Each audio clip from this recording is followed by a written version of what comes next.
benefits, Social Security, and Medicare. A lot of this we've already talked about. There's just a little bit that we haven't talked about. There are some problem types that we have not talked about, but nothing super crazy, nothing super new. We are going to talk about benefits. We've already talked about benefits. Benefits are compensation that your employer gives you that's not just money in your paycheck, right? It might be that they pay part of your health insurance.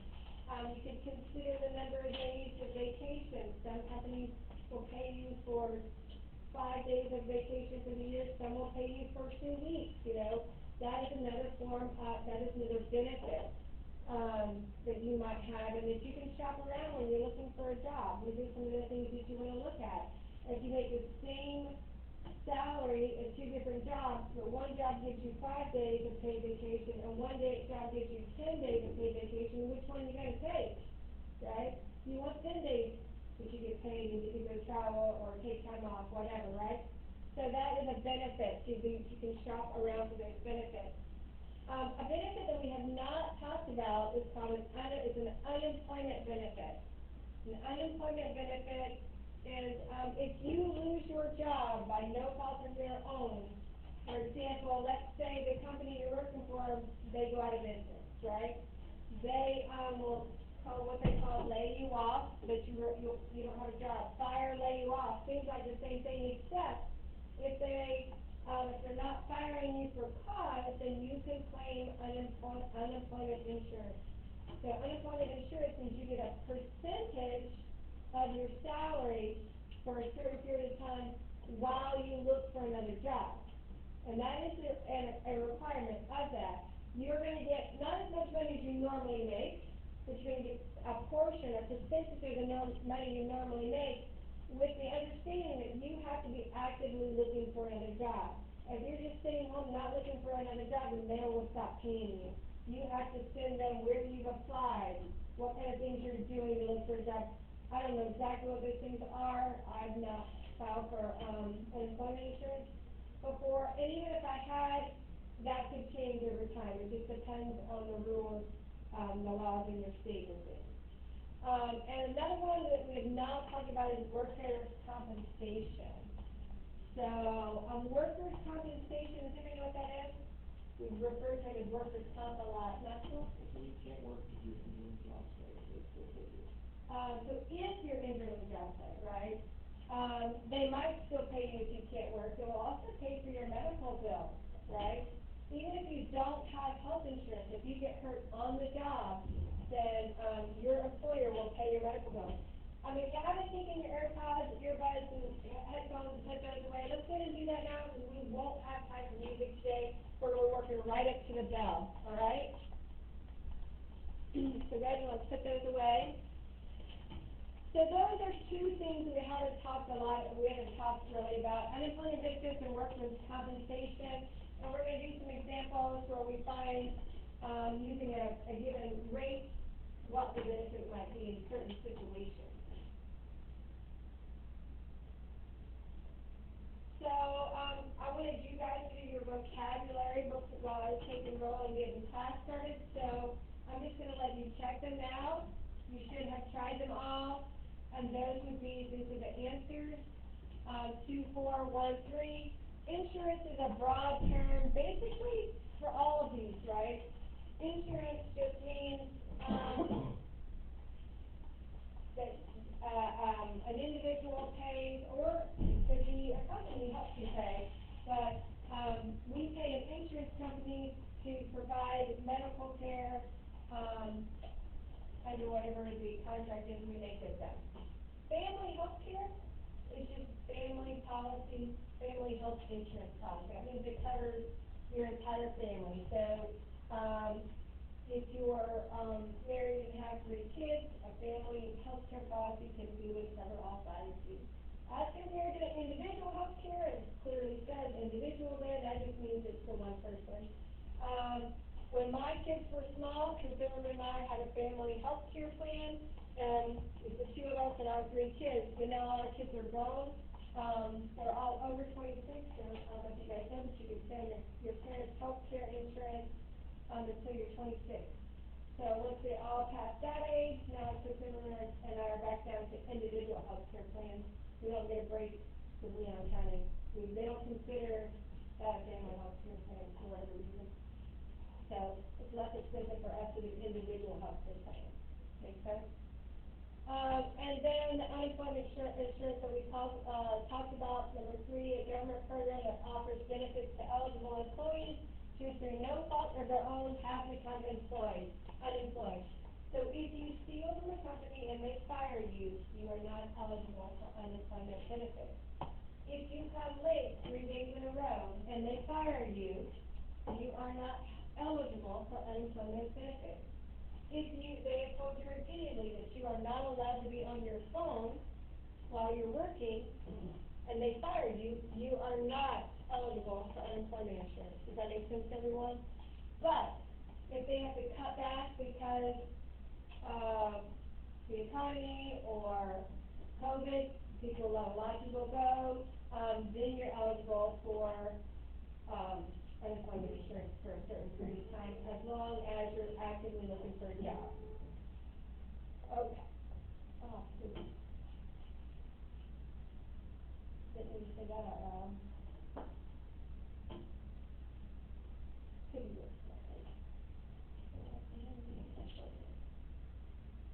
I'm waiting for this to come back up. Maybe it will. Oh, maybe it's not gone. I think it is.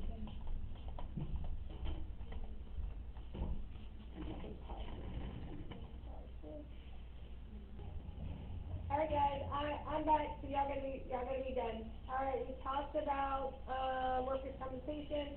Now we're going to basically this is other benefits and retirement information.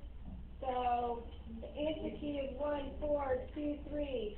A pension is a type of retirement plan where an employee receives compensation from an employer after retirement though. So you don't get it until after you retire. Did you choose the second one?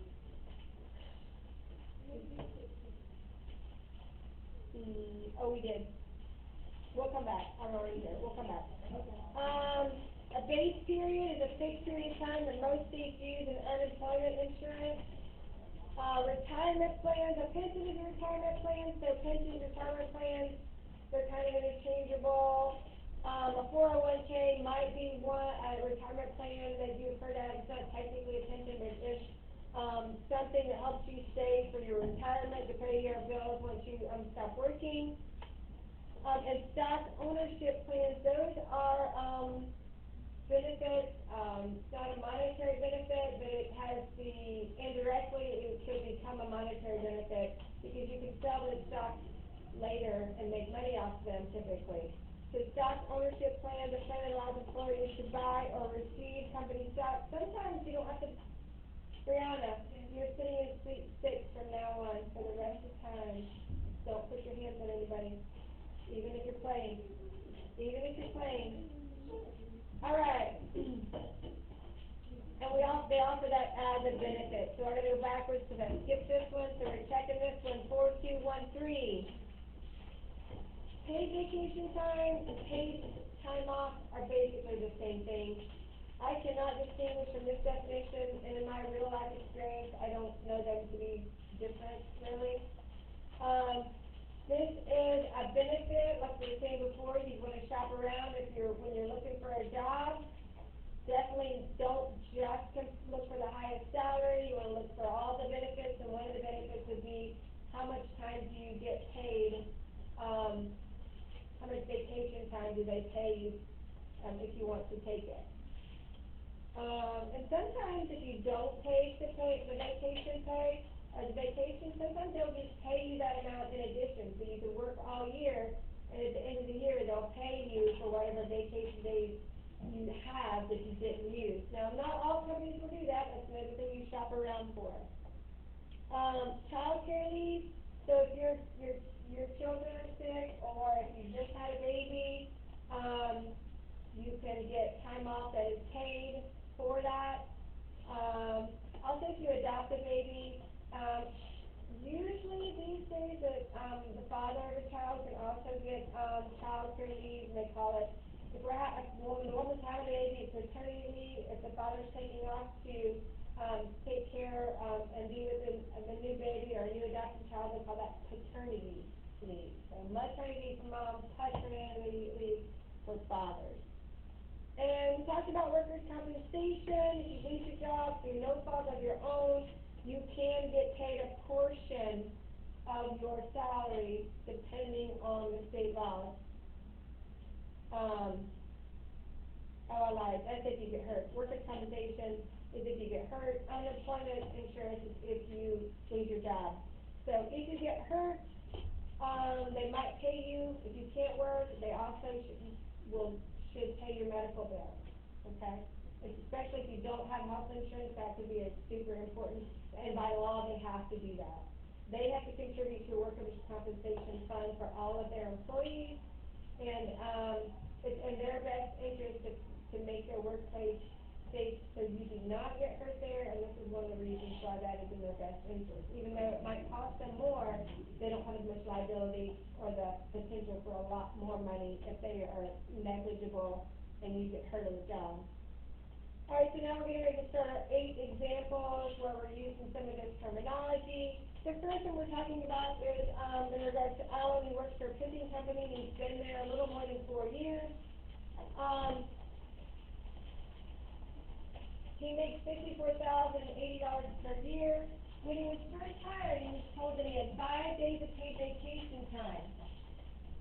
And for each year that he worked at the company, he would gain another 2 days of paid vacation time. So a maximum of 20 days. So they won't pay him for more than 20 days. So no matter how long he works there, he's going to max out at some point at 20 days. If he typically works 5 days per week, how many paid vacation days does he now get the end of 4 years of employment? And how much money will he earn while he's on those vacation days? When he takes those vacation days, how much money is that worth? How much money are they paying him? And he's not working. Does that make sense to everyone? Okay. So, a little chart here we're going to fill in because we put it here and just kind of help you write a formula for this problem. Beginning of the first day of work, he already gets 5 paid days of vacation. At the end of his first year, he gets 5 plus 2 extra days, right? Because it's at the end of the year, so they give 2 extra days for every year. Right when I'm writing, right? Right when I'm writing, everybody? All right. I don't want to start it with these days, but I'm pretty sure I'm going to send this assignment in tomorrow, so keep all of your notes. You'll be sending them in online tomorrow in class. If he works 2 years, at the end of 2 years, he gets paid the 5 plus 2 years times 2 additional days. If he works 3 years, the initial 5 plus 3 times 2 days for each of the years he's worked there. If he works at the end of 4 years, starts with that base of 5 paid vacation days, and then it's 4 years times 2. So, if you break it down in a chart like that, that's what it looks like. If we were to write it as an equation, where we can plug it in any number of years off, it's going to look like this, right? So his number of days off, y, is going to be equal to 5 plus 2 times x, where x is the number of years he's worked there.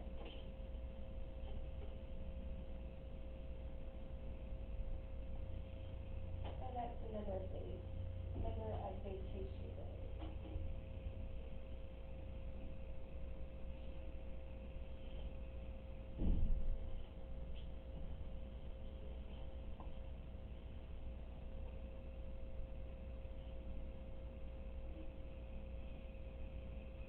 So the question is, after 4 years, so instead of x, we're going to plug in a 4 there.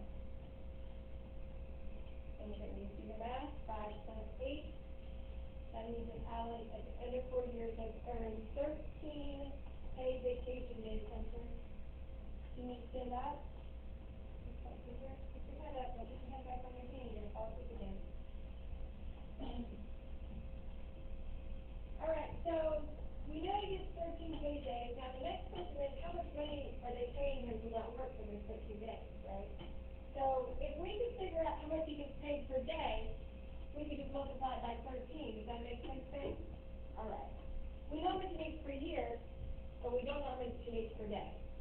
All right, so if we find out how much she makes in a week, then we can find out how much she makes per day. Does that make sense, Rosie? All right, how many weeks are there in a year? All right, so we're going to start with this annual pay and divide it by 52. And we're going to get $1,040. Now, we're going to be tempted to divide by 7 because there's 7 days in a week, right? So how many days does he work in a week? So that's what we're going to multiply by, not 7, right? So 140 divided by 5 gives us $208 per day that he makes. That is his daily salary, based on the number of hours he works and his annual, each week, or the number of days he works each week, and his annual salary. So now that we know he makes $208 per day, we can answer how much money he earns while he's on vacation, and that's just 13 times the 208, which is $2,704 he makes while he's not working. Woo-hoo! So that is a monetary benefit, right? Kind of. Well, it's definitely a monetary benefit, but it's not like he's adding extra money to his paycheck. All right. Schedule 2. This is a family health care problem in there. They're telling us basically how much Frida contributes to her family health care plan. They're telling us the actual amount that she contributes bi-weekly because she gets paid bi-weekly. So that's important that we note that. It tells us that she contributes 12%, and that 12% every 2 weeks is actually $88.50, because that's what they deduct from her check. So on her pay stub, that's what she sees. Does that make sense? Okay. Keep it in mind, anytime we see a percent sign, we're going to convert it to a decimal. Remember, the way to do that is just drop the percent and divide by 100. Okay.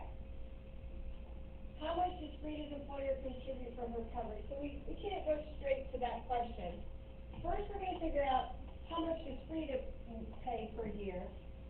And there's multiple ways you can do this problem. So this is how we're going to do it. We're going to find out how much she pays per year.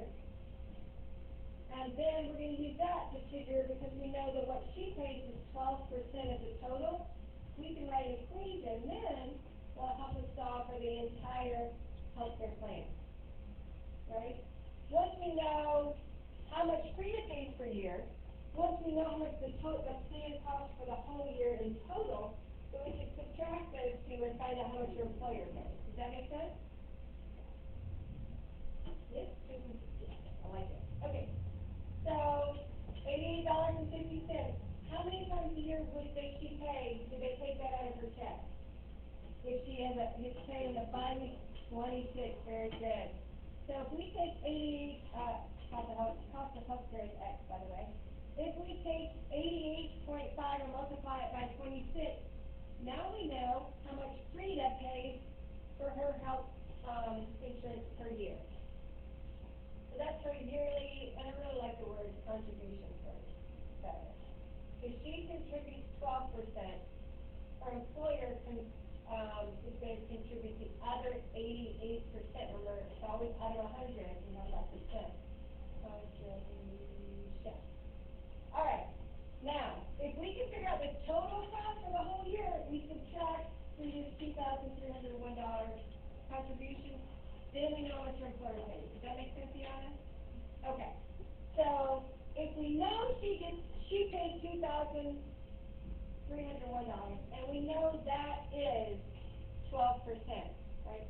So 12% of the total health care. So we're translating this. That literally says 12% of, because remember, of means times, right? 12% of the total cost of health care. That, what does it equal? Very good. 2,301. That is Frida's contribution. 12% of some number is 2,301. Now we have an equation. We all know how to solve this equation. The one-step equation, we're multiplying the variable by 0.12. To solve it, we just divide both sides by 0.12, right? So we're writing that in our notes. Tomorrow in class, whenever you turn in your notes, if you don't have everything I've written, you are not going to get full credit for your notes. When you do that, we find then that the total cost of her family health care plan is very expensive. $19,000, more than $19,000, and all she has to pay is $2,301. So that is the cost of the entire health care plan. That entire plan, right? So now, we know this is the total. We know this is what Frida pays. So what do we need to do to find out what her employer pays? Say it again. Subtract. What are we subtracting, Yana?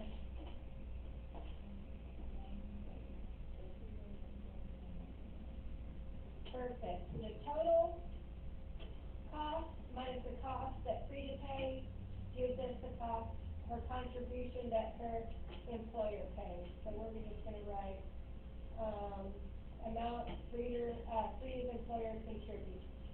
And that'll be enough. We want to get on to the next example. We don't want to take too much more time. It's 20 minutes, so we have 6 more examples. Okay, so family health care, that's the cost she pays for her entire family insurance. Can you drop your phone on your backpack for me, okay? Just drop your phone on your backpack for me. Thank you. Alright, example 3. Marina is the director of the Washington Performing Arts Center, and this problem is all about how we're going to calculate Marina's pension. Pension is a retirement plan. It is a fund that her employer contributes money to. So these pension plans are not really regulated by the state in that the state doesn't require that they give a certain pension plan, to my knowledge. So in this case, it depends on the company you're working for. In this case, the company she's working for says they're going to pay her 1.5% on her average salary for the last 5 years of employment. How do you find the average of something? Right, so if you add 5 numbers up, you divide it by the number 5, right? That's how we find the average of 5 numbers. We want to find the average of 3 numbers, we add 3 numbers up, and we divide them by 3. So in this case, they give us her last 5 years of salary, and we need to find the average salary, multiply it by this rate that they're going to give her, and then they're going to give her that amount for every year she's worked for them before they retire. So we're going to find this amount, 1.5% of this average, and then since she's worked 25 years, we multiply it by 25. If she retired after 20 years, we would only multiply it by 20 years. If she retired after 30 years, then we would multiply it by 30. Does that make sense? More years, she makes more money. Less years, she makes less money. Right? So we're giving her this money. So the very first thing we're going to do is we're going to find the average of those last 5 years. We're going to add it all up and divide by 5. So that is how we're going to find the average of her last 5 years of employment. And that is typically what they use, the last 5 years of employment, because typically those are your highest years. And that amount is $95,420. Now, we're going to multiply that, and my A, B's, and C's don't really match up here. We really don't have a C here, so let's check that. B, this is B and B. Alright, so for now, we found the average, 95,420. We're going to multiply it by 1.5%. Remember that's 0.015 as a decimal. So multiply, we take 1.5% of her average salary in the last 5 years. And that is $1,431, and it might be 36 instead of 20 cents. I feel like I can type in somewhere. Yeah, I think it's supposed to be 30 cents. Somebody got a calculator to help me? 95,420 times .015.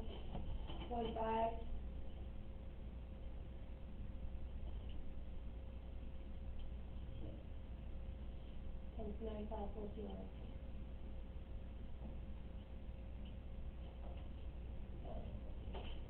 630, yeah. I was thinking one of those is wrong. It says this is 230 here. So that is 1431.3 for every year worked. So that means we're gonna take that amount and we're gonna multiply it by 25. And when we do, we'll see that her pension from this job is $35,782, which doesn't sound bad, but it's actually not very good. It's not even half of what she makes in 1 year. So that's not actually a great pension. Any questions on this one? Give me a few more seconds, I don't want to move on, and I'll come back at the end if anybody needs to fill something in, but I want to make sure we get them all covered. And I will post this recording so you have these instead, get off of here. All right, this is an unemployment compensation problem. It says that this person, Reese, works in a state where she is eligible for 60% of her 26-week average for unemployment insurance. So if she loses her job, they will find, they'll see the average of her highest 26 weeks, and they will give her 60% of that for a certain period of time while she's looking for another job. And they're looking at the two highest quarters. So keep in mind that 26 weeks is half a year. Also keep in mind that 2 quarters is half a year, right? Each quarter is 3 months, so 2 quarters is 6 months, 26 weeks is half a year, that's 6 months, right? So we're really talking about the same time period. So if we're finding a 26 week average, means we're dividing by 26, right? So we're finding a 5-week average, we divide by 5, right? 26 week average, we're going to divide by 26. So let's start by adding the 2 quarters to get the 6 months total, or 26 weeks total, and that would be $18,824. So that is not the average yet, that is the total for the whole 6 months. Now we're going to look for the whole 26 weeks, same thing, right? So now we're going to find that 26-week average just by dividing by 26. Remember, 24 is for semi-monthly, 26 is for bi-weekly. That's $724. They're not going to pay her $724. That is a 26-week average. But remember, they're only going to pay her 60% of that, which is a little over half. A little over half. So 0.60 times the 26-week average means they're going to pay her $434.40 until her benefits run out, until the benefit period ends, we'll say. And it just depends on what state she's in and what that benefit period would be. They might give you 8 weeks, they might give you 12 weeks. I don't actually really know, but it does depend on the state. Caught up with me? Few more seconds. We'll come back at the end. We're 4 down. We got 4 to go. Benefits. BENEFIT. All right. Most people are done, and I will come back to this. Let me know. Mark it on your notes, a little star or something, and I'll come back. All right. So now we're going to go over this vocab real quick. Check yours. You were supposed to do this at the beginning of class, so we can kind of expedite our notes. We have talked about Social Security. We have talked about FICA. Remember, FICA is Social Security and Medicare. The Social Security number we've not talked about as much. That is your federal ID number with the federal government. Whenever you make any money, your employer reports that to the federal government. They also pay taxes on your birthday house, and they would be attached to your federal ID number or your social security number. Those two things are the same thing. You may see FEID number on your pay stub instead of social security number, but they're the same thing. Any questions on those things? All right, so this is the one which you should have used, some of the words more than once. Josh Delegate.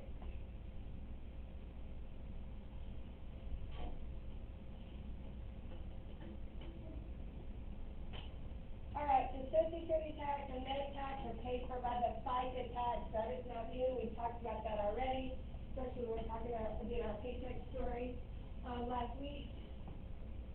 The amount of social security tax is collected, that is collected, is paid by the employee and the employer.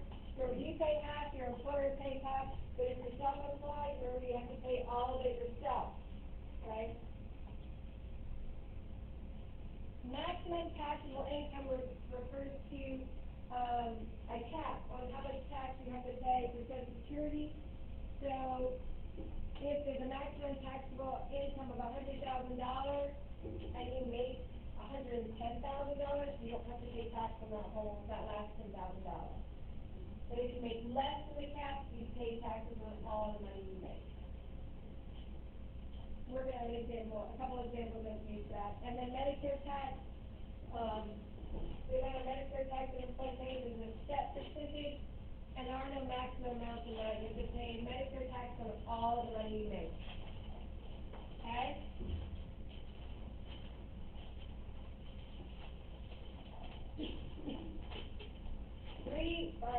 Four tables left. We're going to get on it. Romero had his first job in 2020, and now your social security tax was 6.2% of income up to, this would be a maximum taxable income for social security of $137,700. The Medicare tax was 1.45%. If he earned $72,210 in 2020, how much does he have to pay for social security and Medicare taxes? So we would add those together, or find them separately and add them together. There's a couple ways we can do it, but we're going to find them separately in this instance. And remember how we do that. Social security is 6.2%, so it's 0.062. You're finding a percent of a number of, tells you you're multiplying by that percent, or the decimal version of that percent. So the social security tax there is $4,539.02. The Medicare tax on that income is taxed at a rate of 1.45%, which remember, as a decimal, that's 0.0145, and of means to multiply, so multiplying by the taxable, or by his income here. And so the Medicare taxes, $1,061.55, that's what I'm writing. And then if you want to know what they are all together, we just add them up. So that would be the FICA, right? Social Security plus Medicare is FICA. If they ask for how much do you pay for Social Security and Medicare taxes, that would be $5,600.57.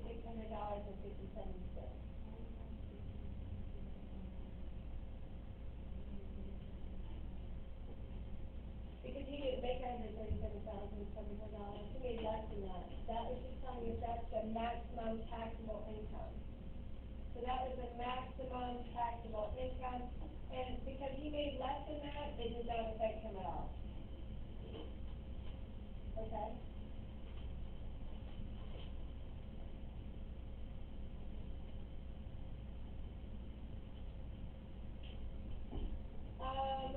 Use a piece by function below to determine the social security tax paid by each in 2020. If these piecewise functions are still freaking you out, you have got to talk to me and let's talk about it. Remember, this is two different problems, really, two different rules. This is the rule for if, this is refers to income here, so just to be clear, this is an amount of income. If it's less than or equal to $137,700, just like in that last problem, you take whatever they make and you multiply it by 6.2%. So X is the amount of income here. So X equals the income.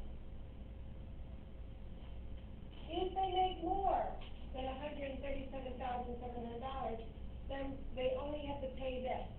And if you're wondering where that comes from zero point zero 0.062 times 137,700. It doesn't matter how much money they make after this amount, they only pay for that first $137,700. Will that make sense, Maxwell? So if they make $140,000, they don't have to multiply, this is it, right? Right, so like this first example, if Mandy earns $143,000, we're gonna use piece 2 of this piecewise function, because she's making more than that maximum taxable income. So we are just gonna give her that flat, what she would pay if she only made $137,000. But our rule says, if the income is greater than this amount, this is what they pay. Okay? But if it's less than that amount, then we're gonna multiply, we're gonna use piece 1 and multiply it by 0.062 times her income, his income, Jacoby's income, 54,500. And so his Social Security tax would be less than the first person, right? But he also makes a lot less money than the first person. So typically, the more money you make, the more taxes you pay. But if there's a cap on a certain tax, at some point, somebody who makes $140,000 pays the same tax as somebody who makes $300,000, right? But not all taxes are that way, just some of them. All right, 8. We've got another maximum taxable income there, $137,700. Minnie worked 3 jobs, but she earned less than the maximum taxable income. So now we know that Minnie is going to be paying 6.2% of her income, because that's what everybody has paid. So looking back here, looking at our piecewise function, it tells us already that she made less than that. But we need to know how much she made. We're going to do this one a little bit different. We are going to take the sum of all her income. We don't have to find the Social Security and Medicare separately for each place she works. She works 3 places. All we do is add them all together to get her total income. Once we know her total income, and we're going to find the combined total of her Social Security and Medicare taxes, now we can take that 6.2%, we can add it to the 1.45%, and if we do that in decimal form, this is what we're going to get.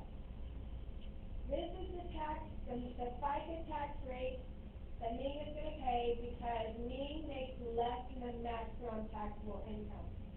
So now we take that tax rate, which is 7.65%, and multiply it by all of her income, her total income. Does that make sense, Sophie? Does that make sense, Richard? So that is the total amount of either her FICA taxes or Social Security and Medicare taxes.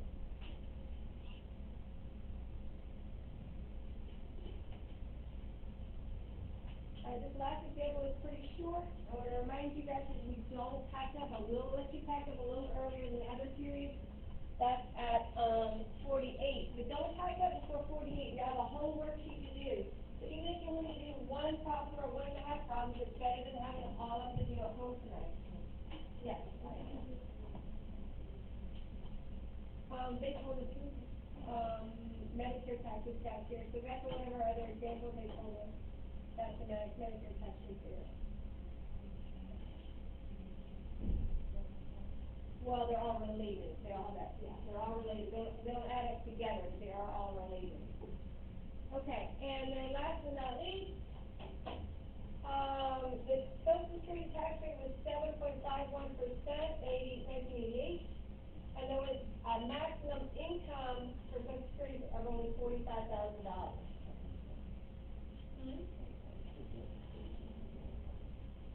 If Grace earned $51,211 in 1988, how much Social Security tax did she pay? How can we figure out how much tax she's going to pay? What do you think, Hunter? security tax is going to pay, how do we find that amount? Under? Thinking about it?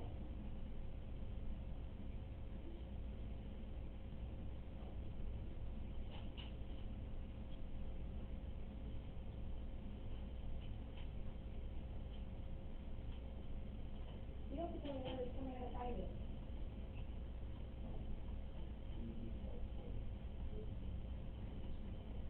0.0751 times what?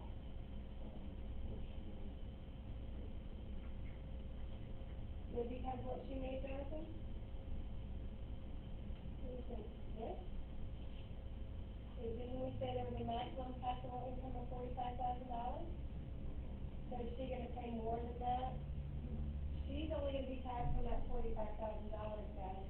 The maximum taxable income is $45,000. If she makes more than that, she only pays, so, now this doesn't work for all taxes, but for Social Security tax.